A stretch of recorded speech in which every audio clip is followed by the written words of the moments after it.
নারী শিক্ষার্থীদের হেনস্থা, স্লাট শেমিং এবং বরখাস্তের ঘটনা পূর্ণ তদন্ত করে অপরাধীদের শাস্তির আওতায় আনতে হবে।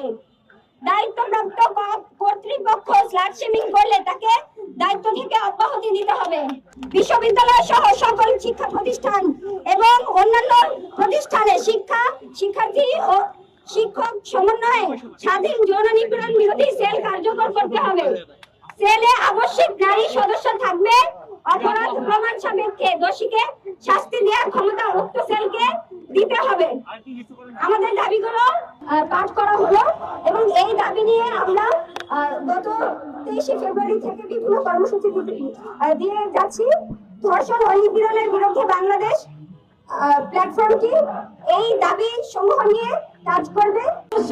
তা নিরসনের জন্য যৌক্তিক 9টি দাবি দিয়েছি, যার মধ্যে প্রথম দফাটি হলো এই মুহূর্তে আমাদের নিরাপত্তা দিতে ব্যর্থ স্বরাষ্ট্র উপদেষ্টা জাহাঙ্গীরকে পদত্যাগ করতে হবে এবং তিনি যদি পদত্যাগ না করেন, যাদের কাছে ক্ষমা চেয়ে পদত্যাগ না করেন, সেই ক্ষেত্রে তাকে অপসারণ করতে হবে। আমাদের আজকের এই সমাবেশ মিছিল পরিবর্তী সমাবেশ, আমরা খুব বেশি দীর্ঘ করব না। আমরা আমাদের আগামীকালকে কর্মসূচিগুলো এখন জানিয়ে দিচ্ছি। আমরা এর আগে 24 তারিখে একটি গণপদযাত্রা করেছিলাম, এরপর 25 তারিখ একটি মশাল মিছিল করেছিলাম।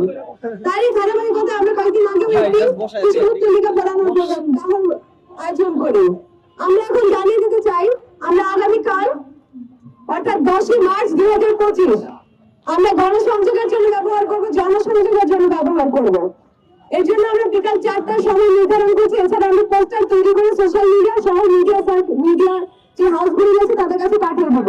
এরপরে আমাদের মূল কর্মসূচি আগামী পরশু দিন অর্থাৎ 11 মার্চ